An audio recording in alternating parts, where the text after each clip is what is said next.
This story was told by Mr. Many, who shared a terrifying experience from his childhood.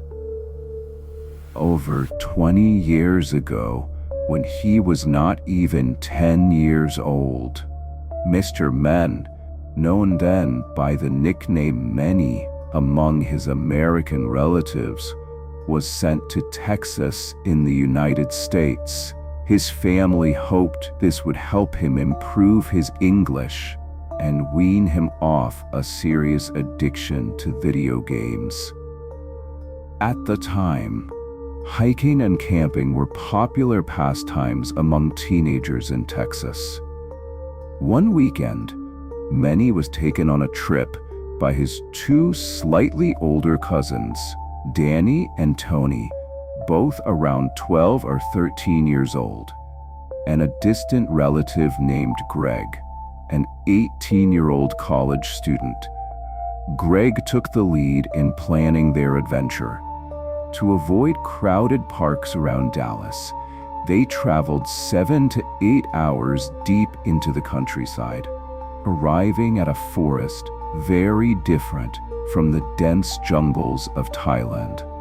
The trees here were sparse and tall, the landscape open, and there were no branches strong enough to rest or sleep on. Their chosen forest sat alongside a highway, and Many's uncle dropped them off, promising to return the following day. Around noon, they began trekking beside a stream into the woods, singing and laughing along the way. By 3 p.m., the sky turned cloudy and the air cooled, prompting them to make camp.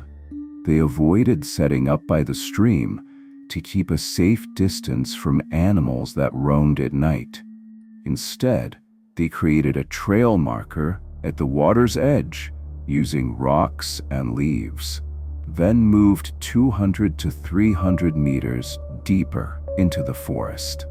There, they set up a large tent and grilled barbecue as the light faded. That night, the group sat around talking and telling stories. Since most Westerners don't share the same superstitions as Thai people, their conversation naturally drifted into ghost stories. After a few tales, Greg pulled something out of his backpack, a dark wooden board with letters A to Z, the words yes, no, bye-bye, and a small triangular planchette with a lens in the center. It was an Ouija board, similar to Thailand's spirit glass ritual. They started playing, asking the board harmless questions. At first, nothing happened, but Greg grew impatient and cursed at the board, demanding, "Who are you, really?" Suddenly, the planchette began to tremble, slowly spelling out WITCH. As the final letter appeared, they heard a chilling, high-pitched laugh echo from the darkness. He. Startled, everyone instinctively pulled their fingers off the board. They turned to one another in shock, each confirming they'd heard the same laugh. But when they looked back down, the planchette had slid to the word yes. Though shaken, they dismissed it as a creepy coincidence and decided to go to sleep. At dawn the next morning, Many was the first to exit the tent. To his alarm, he found 6 or 7 small sticks planted upright in the ground, encircling the tent. They hadn't been there the day before. Danny, Tony, and Greg all confirmed this. A cold unease began to settle in their hearts. They quickly packed up without eating breakfast and headed back toward the stream where they had left the marker. Setting out around 6 or 7 a.m., they hiked for hours, resting and playing along the way. But by 2 or 3 p.m., they still hadn't found the way out. The familiar sights were gone. Greg checked his compass and map repeatedly, insisting they were on the right path.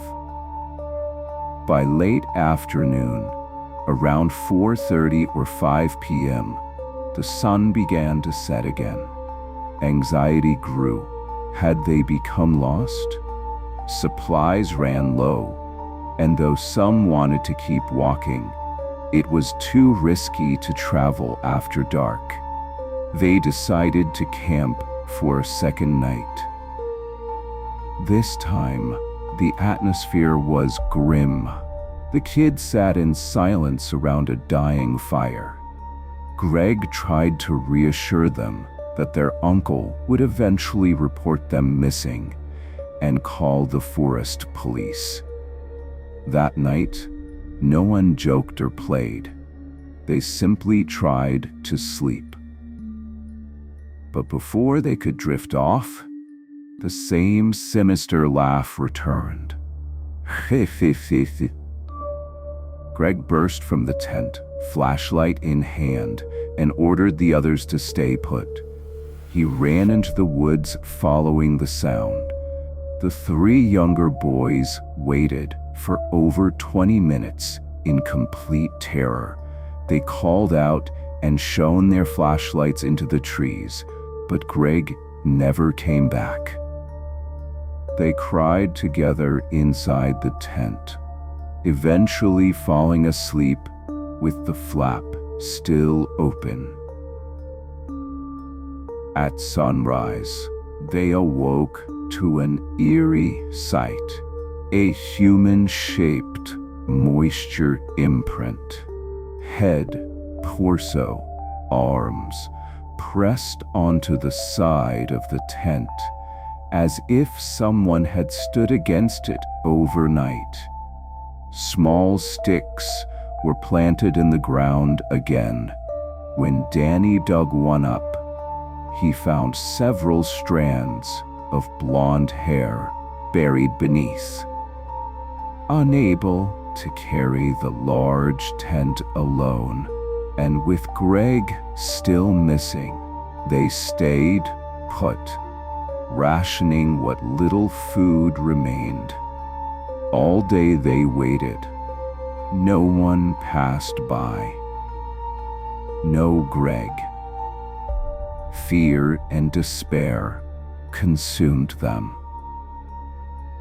When night fell for the 3rd time, they sat in the tent, sobbing, until they heard something even more terrifying: the tormented screams of a man echoing through the forest.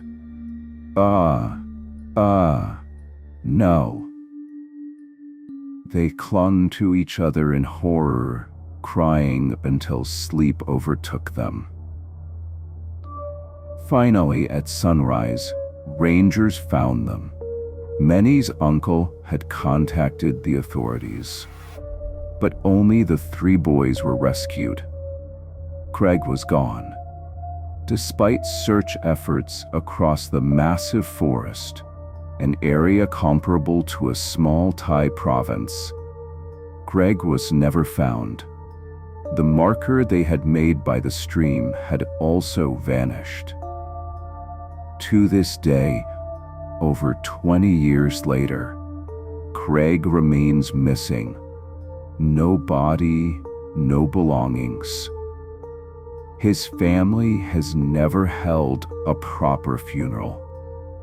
Locals whisper of an old cult once active in the area, satanic worshippers who sacrifice children to make elixirs of eternal life. Their leader was supposedly burned alive, and some believe his spirit still roams.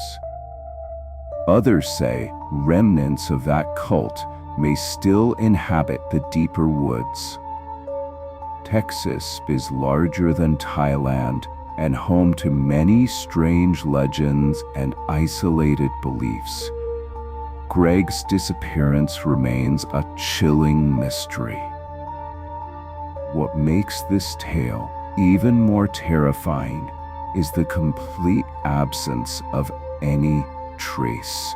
No shirt, no shoe, no flashlight. And the Ouija board? It was left behind, untouched, unanswered.